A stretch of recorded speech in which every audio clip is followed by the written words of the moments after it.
Welcome to our second annual Sports Spectrum Draft Special. Yes, it was about 12 months ago before the draft that we had the opportunity with our presenting sponsor of Compassion International to bring you the first ever draft special. And if you remember, it was loaded with a lot of quarterbacks, probably, frankly, too many quarterbacks. Dilfer and Hasselbeck and Daniel Jones, Carson Palmer. But we had an absolute blast as we really kicked off the project and the initiative called Fill the Stadium. And you're going to see right there at the bottom of the screen over the course of this entire show, you can go to fillthestadium.com. And let me tell you, over the course of 12 months, yes, the world has changed in so many ways. And one incredible positive is we've seen almost 50,000 kids sponsored in that 70,000 seat stadium. And we're going to get it filled up. And tonight's going to be a big part of that. So thank you once again to Compassion International for being a part of this program as they were 12 months ago when we launched fillthestadium.com. And a year ago, it was a lot of quarterbacks, so we had to mix it up. Of course, you got to bring a head coach in. And none other than two-time national champion Dabo Swinney from Clemson is going to join the show tonight. And I know that he's got a perspective on Trevor Lawrence that you haven't heard before. We'll then turn it over to a running back, Justin Forsett. I believe in my notes I read he may or may not have taken a nap on draft day when he was a seventh-round pick of the Seattle Seahawks. But over 9 years, went to a Pro Bowl, 7 different teams. Will bring a credible perspective on life in the NFL as a running back and now out of the league as a Christian business leader.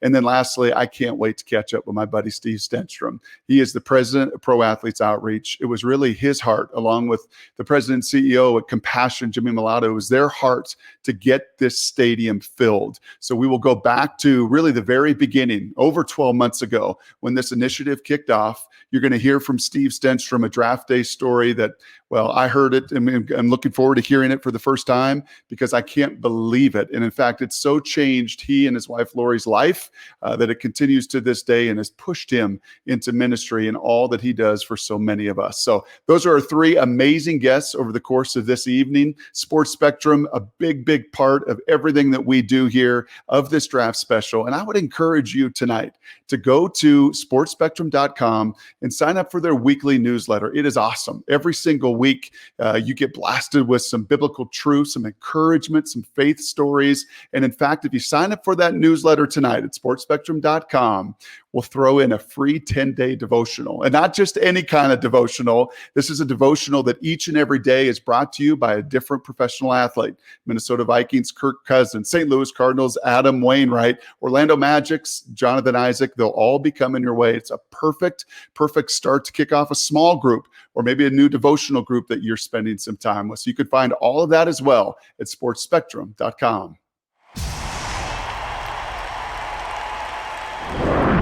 Now, what a blast it is to connect with you, Coach Dabo Swinney, kind enough to take some time out and busy spring football and everything you got going on. And we're going to dig in a little bit to your testimony, a little bit into your faith, how you live it there at Clemson. But we're on the eve of the draft. We're going to be a week away from the draft. And I'm just curious, Coach, so curious, because you pour so much into these young men at Clemson.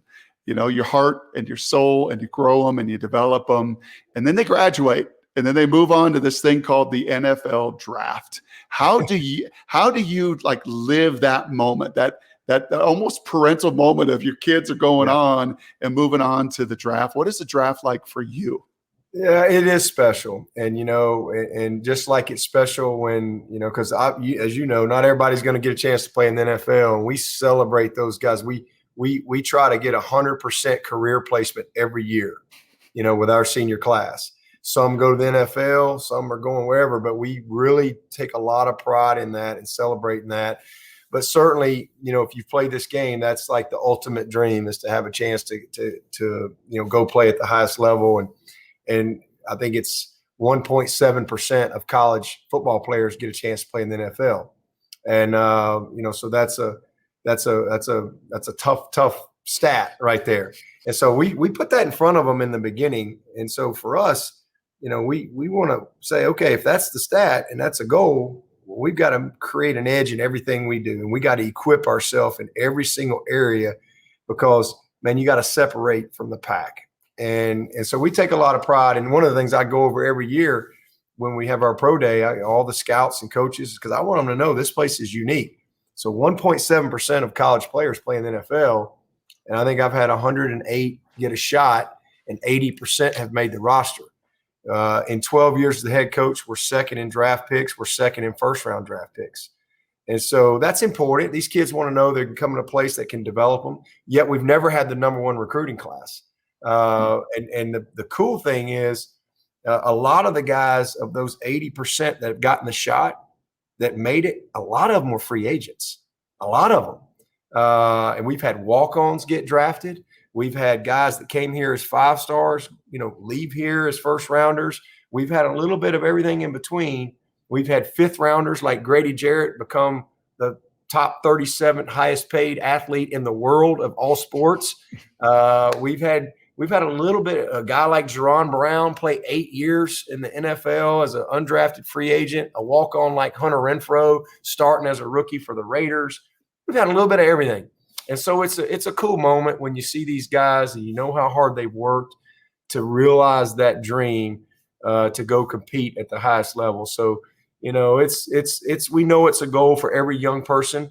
We just want to make sure that they know when they leave this place that they're going to be great men and they're going to have great lives.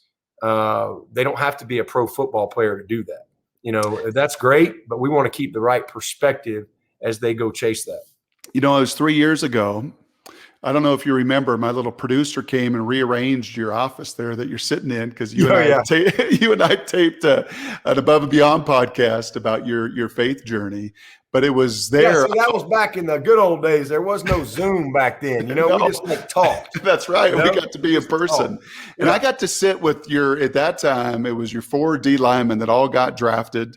I think 3 of them were first-rounders. And I remember Cleveland Farrell looking at me, Dabo. I will never forget this, nor does my little producer.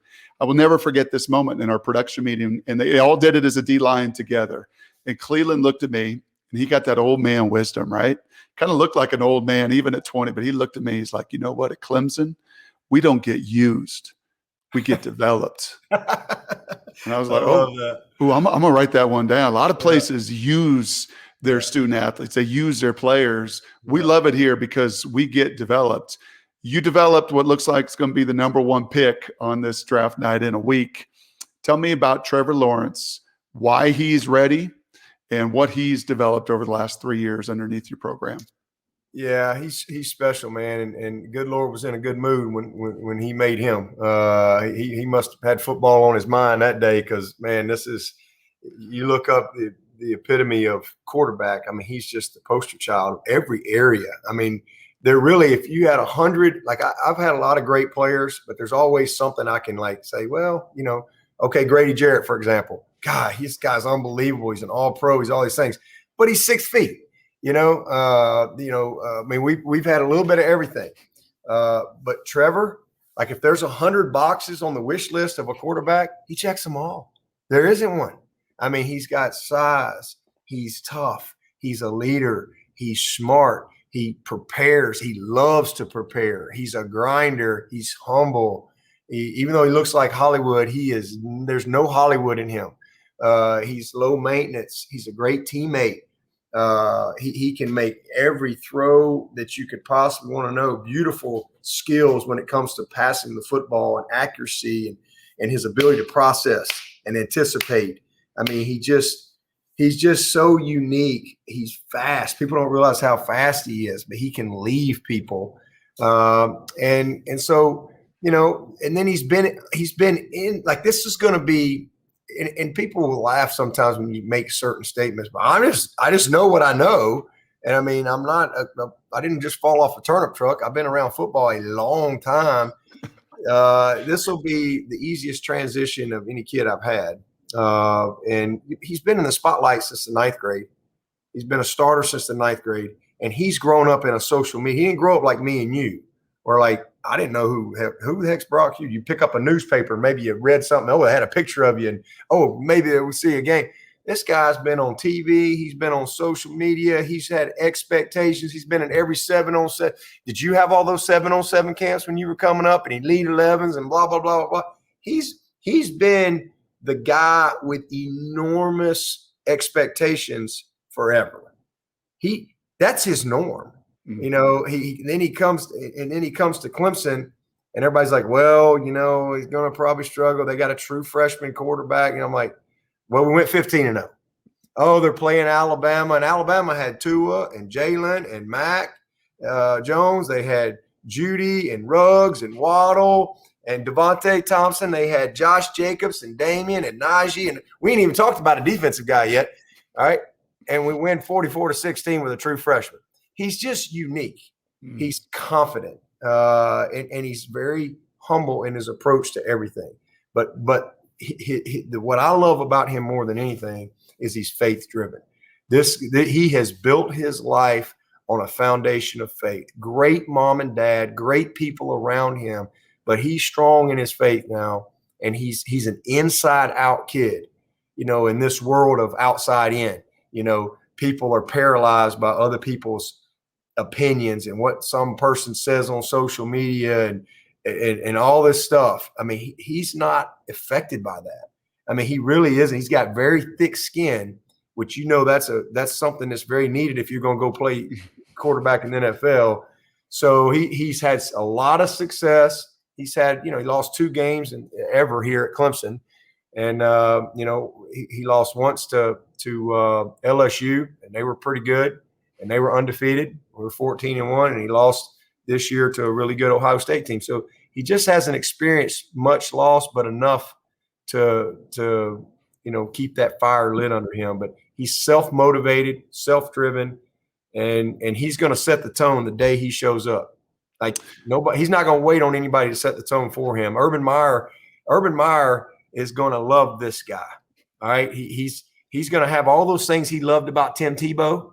He's going to have all those same things, that toughness, that grit, but he's just got this elite skill set that you just sit there and you just go, wow.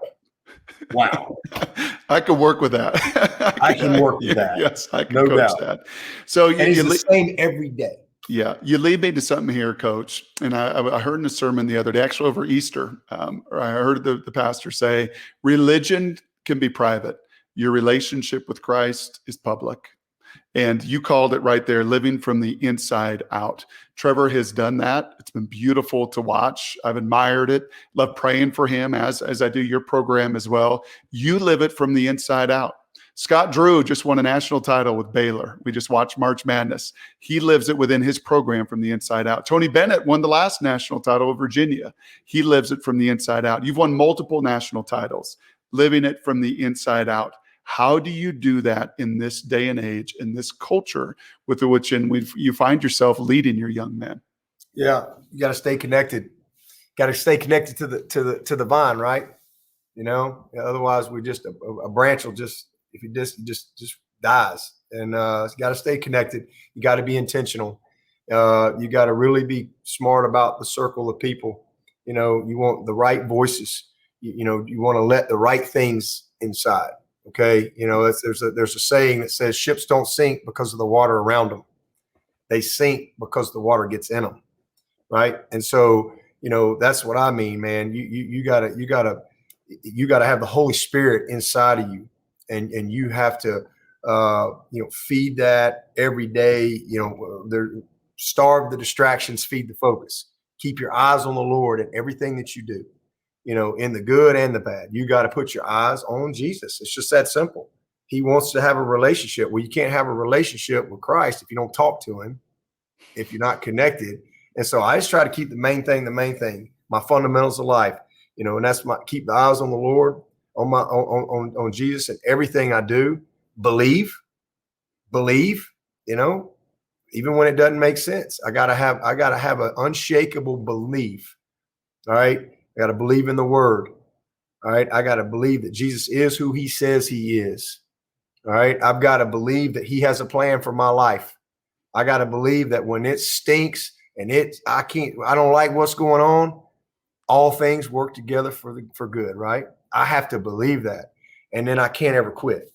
I can't quit. When the adversity comes, if you have God as the center focus of your life, He'll use it to develop you, right? Not define you or destroy you.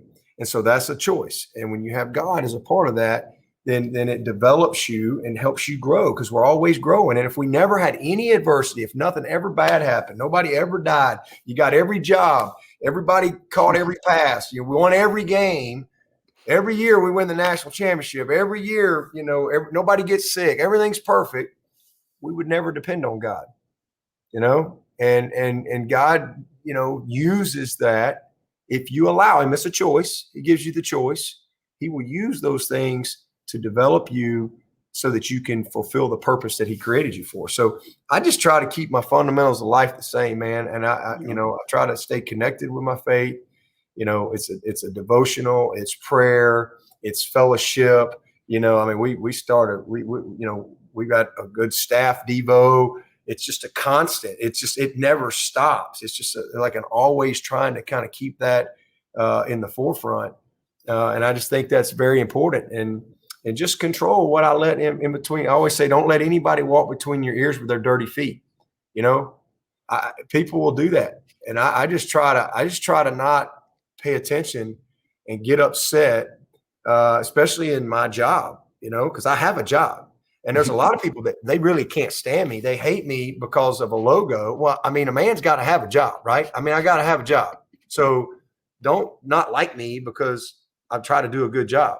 So you got that group, and then you got other people that manipulate things or challenge you, or they attack you for your faith or whatever. And people say things, they don't even know you, and they heard this, and people will take things and use it for their agendas or whatever. And so you have to, you got to put your armor on every day. That's what the Bible says, right? You got to put your armor on every single day. You can't take a day off. It's like fish without water. That ain't going to work, right? You ever seen a fish just take a day and just lay on the beach for a day? I'll jump back in tomorrow. It's not going to work, right? And it's the same thing for us as people. It's the same thing for me. So it's just a constant thing. And you're right. My job is to coach football, and I'm passionate about that. And I'm far from a perfect person, but I'm thankful that I got a God who will forgive me every single day. And he's unconditional. His love is unconditional, and man, I know where I'm going to spend eternity.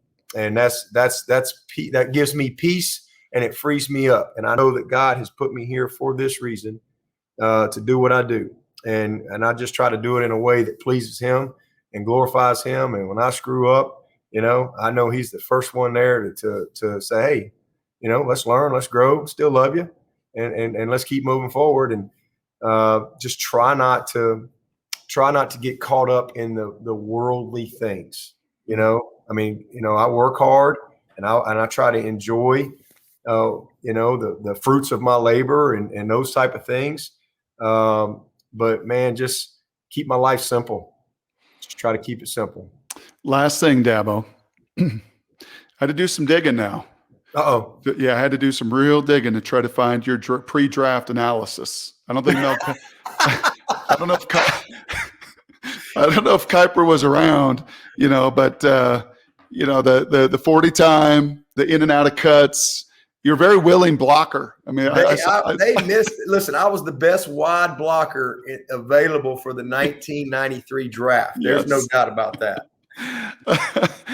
But last thing here, what will be the final counsel that you'll give to? You're going to get a number of Tigers drafted, but Trevor, by all likelihood, is going to go number one. Yeah. What's the final counsel that you'll whisper into his ear? You'll shoot him a text. You'll encourage him, and I know you'll stay in touch as you have with all of these players through years. What's Dabo's counsel? Yeah, well, I always tell he's obviously stepping into a very, very bright light, and I'll tell him, just like I tell the team, man, don't ever let the light on you become brighter than the light in you. All right, and I think that's the first thing. And so stay connected, and then I'll be specific with him in that, just be Trevor. The things that have made you successful, in high school and here, the same thing's going to make you successful. Just be who you are. You be who you are, be who God created you to be. All right. Obviously have a good team of people around you, which he does. And I'll tell him, like one of my coaches told me, man, no job is worth sacrificing your family. Keep your priorities in order. Keep it simple and have some fun, man. Enjoy the journey. I mean, don't wait till it's over to get serious about it. Don't wait till your career is winding down to enjoy it or to get that financial plan the way you need it to be or whatever. Man, just be smart. Understand that everything you do, which he already does, is going to be scrutinized to the nth degree. And he's getting married. I'm going to be at his wedding. I'm going to be with him Thursday. He and I are going to the Masters, and we're doing a little event with, I think, Peyton Manning. So that should be interesting. And then Saturday, he's getting married to his middle school sweetheart. And so, just again, just keep God first, and keep football in perspective. And you heard it the other night. I with Scott Drew. I've actually had several good conversations with Scott Drew, and we talk about joy in the journey, and the perspective that God wants us to have is to focus on Jesus, others, and then yourself. That's really the perspective that God wants us to have. And if you keep that perspective and focus on Jesus, focus on others, and then yourself, then you can have joy in your journey, no matter what you're dealing with. And so just be who he is, don't compromise, and make sure when your time is up in Jacksonville that you've impacted that community way beyond the football field. Awesome. Dabo, keep letting that light shine, man, inside out. We love it. Yeah. I love watching you and supporting you. And thank you so much for taking time to be a part of the show tonight. You got it. Good luck. And congrats on the new gig, man. So hopefully everything's going good. Hopefully we'll see you somewhere down the road. We will. Thank you, Dabo. Appreciate you, brother. All the best. Thank you. Well, thanks again to Dabo Swinney for taking a bunch of time out in a busy spring. And I know he's excited, as we all are, to watch Trevor and his other Tigers get drafted. And I think you kind of get a feel, don't you, for why Dabo is so good in college football, so good to grow men, to not just win national championships, but also to lead those young men. So thanks to Dabo Swinney. Thanks again to Compassion International. I've said it a few different times this evening. You've seen it scroll across your screen. Simply go to fillthestadium.com. We're getting there. We're at 50,000 seats filled, but we want to fill this stadium. So go to fillthestadium.com to learn all about the project that kicked off 12 months ago that we really want to see come to the finish line very, very soon. But before we do, and before we get to Justin Forsett, former Pro Bowl running back, and Steve Stenstrom, the president of Pro Athletes Outreach, let's dig in a little bit more to who Sports Spectrum is. They are the intersection of faith and sports. They have so encouraged me and so many others out there in their faith journey. And to learn a little bit more, take a look at this. For the first time in my life, I cried out to God. He washed me clean, and he was the bridge that allowed me to walk back into a relationship with my Heavenly Father. I've always had Christ to walk right by my side and the Word of God to guide me.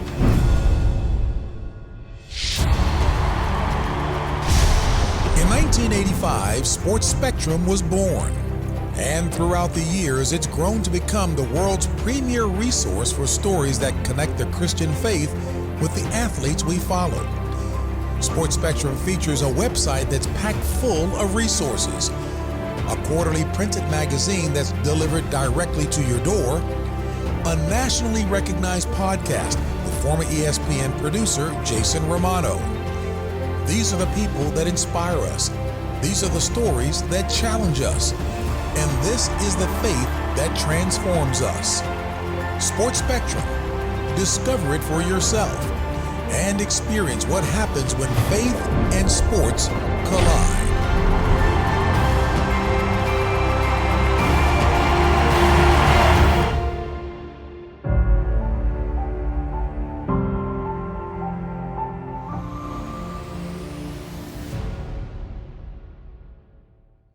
Well, it's a blast to welcome in Justin Forsett. Justin's been a little while, been a minute since I've seen you way back in Seattle, but congratulations on a pretty incredible 9-year career. Everything you're doing is football, and that door is closed and the business world is opened up to you. And most of all, thanks for just jumping aboard with us tonight on our Sports Spectrum Draft Special to share your stories of what that special day was like years ago.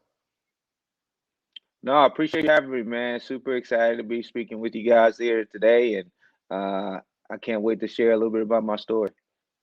I was doing a little digging. It turns out, man, your timing was a little tough. Like that draft class you came out in was one of the deepest drafts, multiple first round picks. I think, in fact, 3 Razorbacks from Arkansas were drafted before the Cal Golden Bear himself. So take me back to that draft experience and what that day was like to finally hear your name called. Well, yeah, it was definitely 3 Razorbacks and a number of the running backs that were taken before me. But it was a pretty special day. I knew back then it was only 2 days within the draft process, and I knew I wasn't going to go on Saturday, the first day, and I was kind of like thinking 3rd, 4th round, 5th round within that space, and so I was at home. I remember my family. I was in my bedroom just watching the TV. Seeing those draft picks go by and watching the ticker and not seeing my name go by. Like, that 3rd round had come and gone. My name has not been called. 4th round comes and goes. My name is not called. And I'm just like, man, God, what's going on? Like, I was supposed to get drafted here. I see all these other running backs getting picked before me. And so I was like, okay, let me just take a nap. And hopefully if I take a nap, a phone call is going to wake me up and, I'll have a team to go to. I take a nap. I wake up. We're in the 6th round and still nobody's called me. My name hasn't been called. 7th round coming. I started getting calls from free agents, like just for undrafted free agents. So I was talking to the Bills, who had my teammate at Cal, Marshawn Lynch there at the time. Was like, hey, man, come up here. We'd love to have you as an undrafted free agent. And you can sign here with your friend, and it will be a great opportunity. And then on the other line, I was getting called by the Minnesota Vikings, and I was talking to the Vikings, and they were talking about, oh man, we need a returner. We need somebody to come in and play right away. We'd love to have you in. And so I'm talking on the phone with the Vikings. I believe it was Eric Bieniemy at the time, and he was talking to me. And my dad gets a call from Seattle, and at that time it was 7th round, and it's late in the 7th round at that. And my dad was on the call, and he was talking to someone on the phone. He was like, "Hey, he's on the phone right now with the Vikings, so call back in a little bit, and we can talk to you." And they were like, "He may want to take this phone call right now. We're about to pick him at pick 233." And that's what I got pick 233 in the 7th round. I want to know why the Seahawks called your dad. How'd they have dad's number? How did that all come down? Because probably they couldn't reach me because I was on the phone with the Vikings at the time.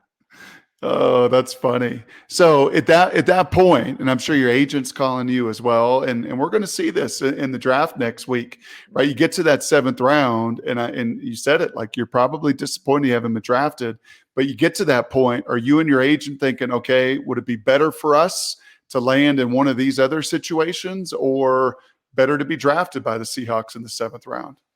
I was happy. I was happy to be drafted, see my name go across the screen. It was a dream come true, even though it was later than what I wanted. But, I was familiar with the Pacific Northwest, coming up here to play UW, of course, in college. So I was really excited. And I love overcast days, so Seattle was perfect for me. And so I was just going to, at that point, my mind was like, okay, I'm going to prove everybody wrong, and I'm going to go out in there, and I'm going to make a name for myself, and I'm going to have a long-lasting career in the NFL. And that was my mindset going in, and just to make the most of my opportunity. And we were stacked at that time in Seattle at the running back position. Maurice Morris, T.J. Duckett, Julius Jones. I just came in free agency, so I was the 4th guy coming in. But I really felt I had a good opportunity ahead of me. All these years later, as you watch this draft, and we'll watch it unfold next week, can you put yourself back, and does it still take you back to those moments? Yeah, no, for sure. Every time I watch it, I think about me, sitting in my bedroom, just overwhelmed with emotion, like the nerves, the butterflies, and then until, this roller coaster of emotions until I finally get drafted. And, there's some people that won't get drafted. There's some people who go on an undrafted free agent route. And I just get back to that mentality. It's like, okay, I was the 4th guy fourth running back in that room going into Seattle, and I got picked in the 7th round. I'm gonna make room, even if there's no room. So that's the kind of mentality that these guys have to have, and it always takes me back to that. How quickly did you feel peace? That that's the one beauty of it, Justin. And I remember back to my draft day as well. And it's like, well, ultimately, I feel a lot of peace because this is the direction the Lord's taken me. This is the door that's open, right? Like I don't have to kick a door down. They made the call. They invited me in. How quickly did you feel that peace, even though it was an overwhelming room and maybe the odds were stacked against you as a 7th round pick? Did you know, like, okay, this is where I'm supposed to be. This is where the Lord wants me. For sure, wholeheartedly. I knew that if I got picked by Seattle, that's what God wanted me to be, and I had to make the most of the opportunity. I'm try to have impact when I get there and make my mark. So that emotion of just like feeling rejected, that was hard. But also knowing that God doesn't make mistakes and He had a plan and purpose for me. So I knew I was in good hands. Didn't it kind of set the tone in some ways for what the next 9-year journey would look like? Yes, it did set the tone. I mean, there's a lot of roller coaster rides, a lot of ups and downs, and a lot of rejection along the way. But again, God was faithful through it all. Be able to play 9 years in the league and be able to take care of my family. It was a blessing. But yeah, that moment in the draft was pretty indicative of the career I was going to have. What was it? Am I reading right? 7 teams or so in that 9-year span, a Pro Bowl, 1,200-yard season with those Ravens, sticking it right back to the Seahawks to say, see, I told you so. Yeah, I mean, they had a pretty good running back there in beast mode, so you couldn't blame them. So what now, Justin? It's exciting to see. You mentioned your kids and providing all that the Lord's provided through the NFL to your kids, but football's not it. Right? Football was an incredible avenue for you to serve Him for 9 years. But man, it feels like you continue to knock doors down now after football's over. Yeah, no, I've been blessed with the transition, being able to go full-time as entrepreneur, owning my own company and Hustle Clean, which is a mission-driven self-care brand for the most active people on the planet, as we like to say. And it's been pretty cool just being on this journey. A lot of rejections on this side, a lot of ups and downs, but God is faithful. I know that He has a purpose and plan for my life, and I'm just trusting Him along the way. And He's been able to open up a lot of doors for me on this journey. So being able to run a brand and business, and now a multi-million-dollar business that's in Walmart and Target all over the country for a little guy out of country town in Florida. It's pretty exciting to be on this ride. Shower pill, huh? Shower pill. It all started with shower pill. That was it. That was the genesis of the company, and it's been growing since. Wasn't Marshawn a big shower pill guy? He didn't like to shower after practice, he was right? On the shower pill even after the games. He wouldn't even get in the shower in the locker room. He would just leave. So he had the shower pill moment. Oh, well, I'm so proud of you, Justin. Hey, lastly, let's do this. There may be a future draft pick that's tuning in tonight, and if you had an opportunity to sit down with a future NFL running back who doesn't know where he's going to go, he may not be a first rounder, maybe a mid rounder, he may end up after a nap getting drafted in the 7th round like you did. Just give me some counsel for that young aspiring player out there. Man, it doesn't matter where you go. And if you get picked, it matters what you do when you get there, right? I'm a wholehearted believer in that boxes are for things, not people. So don't let a draft pick put you in a box on where you go. Like God has created you more than just, football and what you can do on the field. And nobody can place limits on you. If God already has a purpose and plan for your life, embrace that. And know that all the adversity that you go through and will go through, God will use that for your good. So that would be my advice to you. Sure appreciate your heart, Justin. Thank you so much for sharing your story too, brother. Thanks, Brock. Appreciate you having me.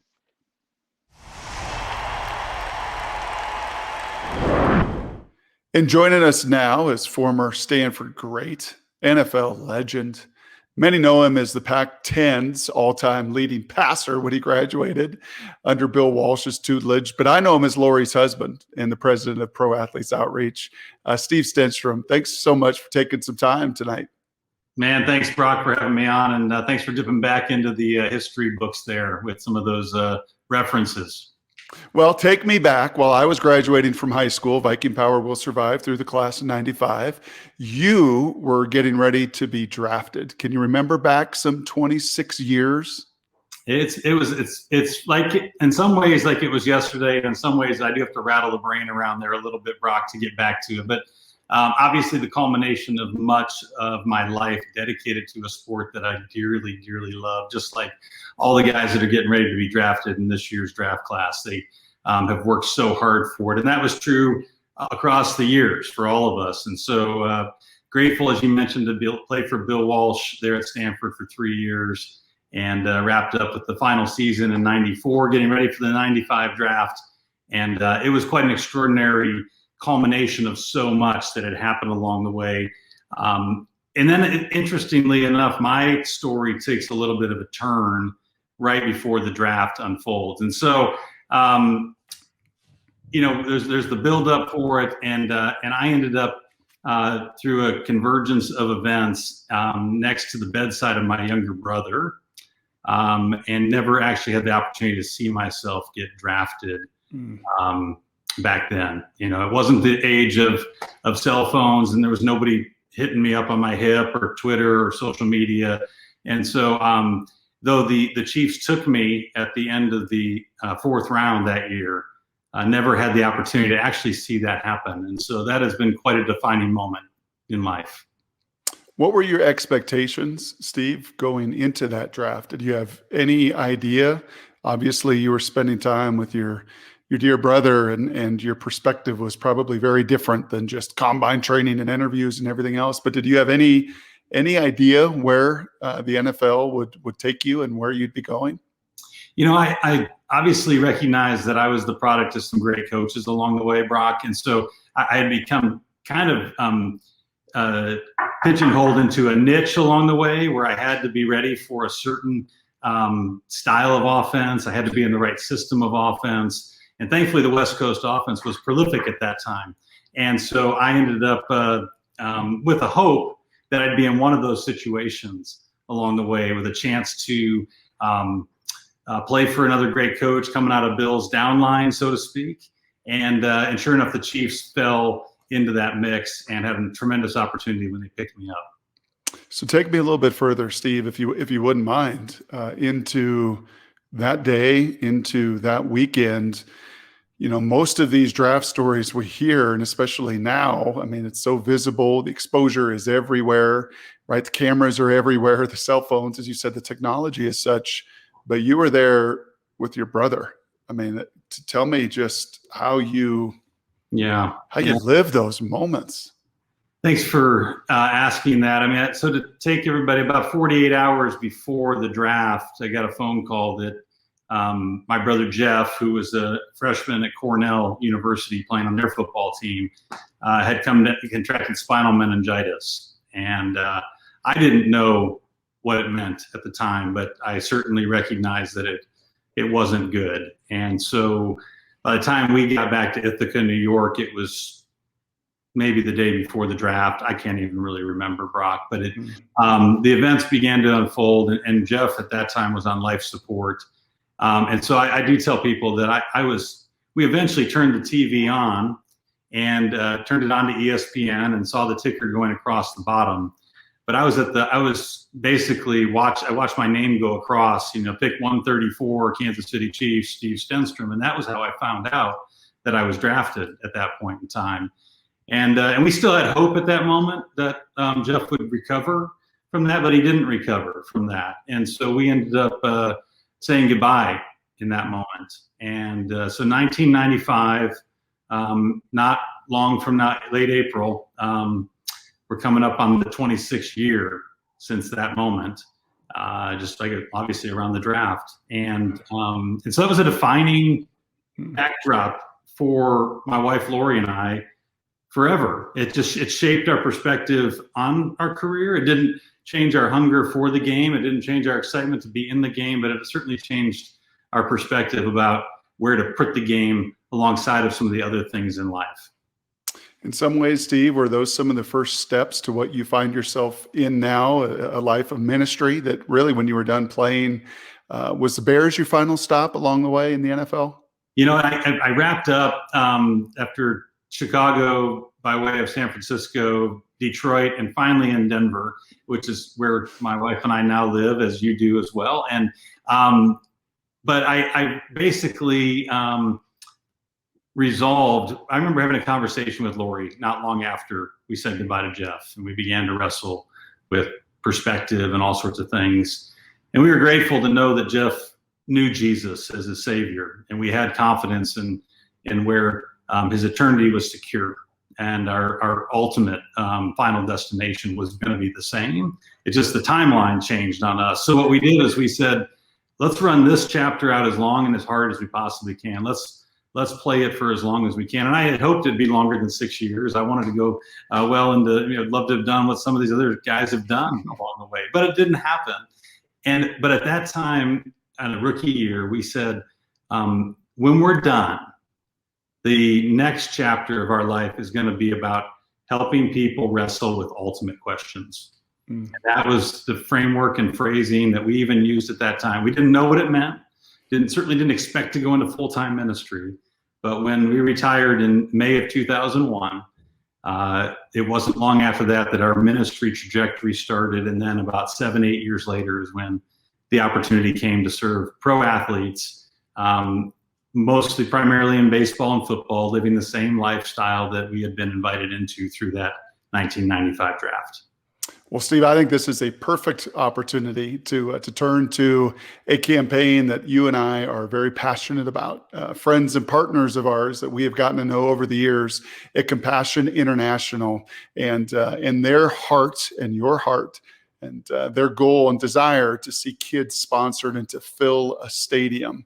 It's a pretty incredible campaign that's really catching fire. In 2020, COVID-19 hit the world where it hurts most. Already vulnerable children and their families were left in even greater need. The storm is upon us. Italy has now South Africa. The coronavirus. Spain suffers. Bolivia has reported more new COVID cases. More are expected to suffer. The world is on the brink of a hunger pandemic, pushed millions into starvation. You looked this problem in the face and said, not on our watch. You're working with other NFL stars currently right now. Brock Huard joining us. I think it's fillthestadium.com. Some professional athletes and coaches are teaming up to help kids and families impacted by the pandemic. I'm Keith Keenum. I'm Alyssa Mayer. My name's Carson Palmer. The goal is each seat represents a child in need. We're trying to raise enough money for 70,000 kids. Nate Solder, two-time Super Bowl champion with New England. Tell us about the work that you have been doing. We partnered up with Compassion International. We're passionate about getting our friends and teammates and other sports figures involved. Players like Nick Ahmed with the Arizona Diamondbacks and Carson Palmer, former quarterback with the Arizona Cardinals. They have a pretty big goal. You gave big and you spread the word. I'm trying to win, so every day I can win, baby, yeah. If you want to know, yeah, I will not stop, I'm a GOAT, yeah. In the first half, you've already raised $22,975,002 and filled 45,950 seats.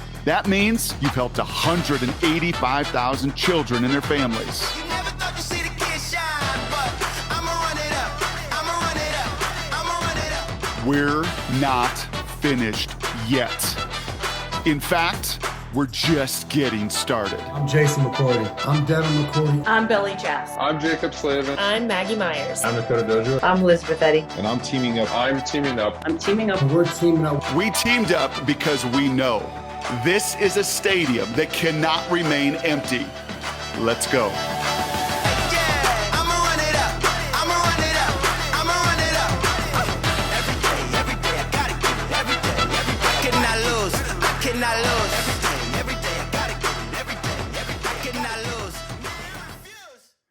And Steve, we can even update that further. We're at 70% of that stadium filled. And I know that so much of this was really at the heart of your desire to see this stadium filled. Jimmy Mulatto, the president of Compassion International, you and him had a pretty unique conversation. Can you take me and our entire audience back to exactly how that started from day one, Steve?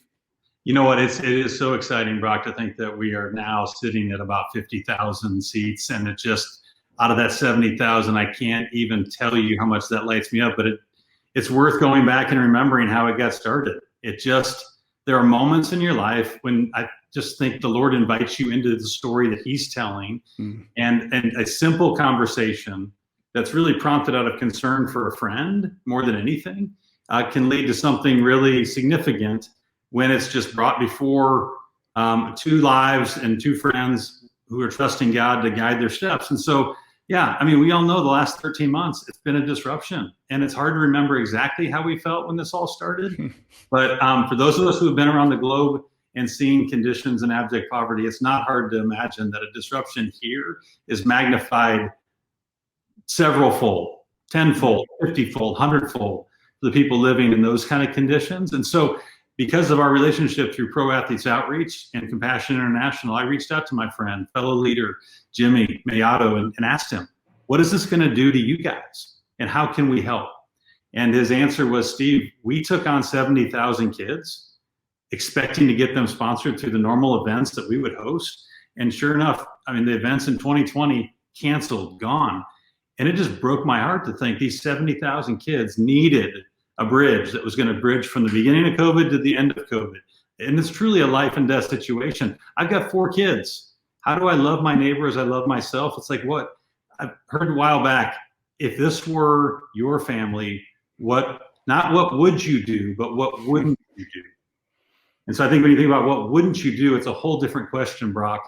And so I woke up the next morning crying, praying, thinking, dreaming, and reflecting on those 70,000 kids. I Google searched average size of an NFL stadium because all the stadiums are shut down now. Nobody's going to games anymore. Empty stadiums, 69,444, average size of an NFL stadium, and called Jimmy up and said, this is a stadium that can't stay empty. Let's fill a stadium with these kids and take care of them. And about a year ago, around the draft, we got to do this show, Jason Romano, Sports Spectrum, and myself, and it was about a 2-hour show. And gosh, I can close my eyes, Steve, and just remember that just so vividly, and just our heart's desire to see, okay, Lord, what are you going to do next, right? Nick Foles and Carson Palmer, Matt Hasbeck, Trent Dilfer, Nate Solder, some amazing men, many of them leaders now on the team to fill the stadium. And to think it's now been 12 months. We're at about 50,000 seats filled, but I know in talking to you over these last 12 months as we become closer, that you have that image of that little girl, right? That the shot that they took on the marketing materials to fill this stadium. And I know that's burned into your heart, Steve, that until we fill every one of these last seats, we're not going to stop proclaiming it. Yeah, we're not going to stop. And you were one of the first guys I called and talked to. You started talking to people. Everybody started just telling their friends, and it was going to be, in some ways, this is going to be 1 + 1 + 1, and we're going to get to 70,000. And quite honestly, I don't know if we're going to stop there. Like, I think this thing is rolling, and I think people's hearts are waking up to this idea: how can I love my neighbor as I love myself? How can I do unto others as I would have others do unto me? And put that into practice. And I think this is the exciting time in the game, right? This is the moment when you've got the momentum going in your favor. This thing is happening. It's a snowball rolling, and we need help. We need people. We need prayer. Our friends at Compassion are doing a great work. And these are the stories across pro sports. There's a lot of great stories in pro sports. This is one of them. And our pro community is really excited to press in and get to that 70,000 threshold. Fillthestadium.com, right? Fillthestadium.com. You can go there and be a part of the team. Steve, thank you so much for sharing your heart, sharing your story, sharing your passion for this campaign, and to serve the pros in the ministry that, as you said, you and Lori on that draft day said, you know what, when we're done, we're going to serve others. That's exactly what you've done. So thank you so much, Steve. Thanks, Brock. Appreciate you having me. Looking forward to this draft coming up. You got it. I remember leaving 12 months ago, our first draft special, and just turning the computer off and being so thankful, really so thankful for the opportunity. It was a privilege. Jason Romano at Sports Spectrum, a huge part of that evening 12 months ago, as he is in this evening as well behind the scenes. And he and I talked just about what that night meant and just hearing the stories and the passion that so many athletes had to do something. I think that's what we're built to do as athletes and equipped to do, and especially those guys playing now, to win a championship and go get something done and to finish it and go win that prize, right? Run after that prize. And that's what I love about this evening. That's what I love about our presenting sponsor with Compassion International and their heart. And you just heard it in Steve Stenstrom, right? You heard it from his firsthand perspective on what this project means, on what Fill the Stadium means, on what it means to get those kids sponsored around the globe that are in such adverse poverty and so much hardship and pain, and to release them from that poverty in Jesus' name. That's Compassion's heart. That's their mission. And to be a part of it is so special. I can't thank Sports Spectrum enough. I said it to you guys at the beginning of the show. Go to sportspectrum.com. It truly is the intersection of sport and faith. You can deepen your relationship and your walk with the Lord right there. And in fact, if you sign up for their weekly newsletter that will hit your inbox, it will give you encouragement every single week. You sign up for that, then you're going to get the opportunity to get a 10-day devotional, a devotional that's led by a lot of different unique professional athletes. They're perfect for a small group or to just reignite your walk with the Lord. It is all there. Sports Spectrum brings you those resources. And if you sign up with them, you get that weekly jolt every single week to be encouraged. Just as I've been encouraged. I was 12 months ago. I'm equally encouraged tonight. Go to fillthestadium.com. Go to sportspectrum.com. Continue to just build up your walk with the Lord moving forward. And I can't thank you enough, again, to be a part of this special night.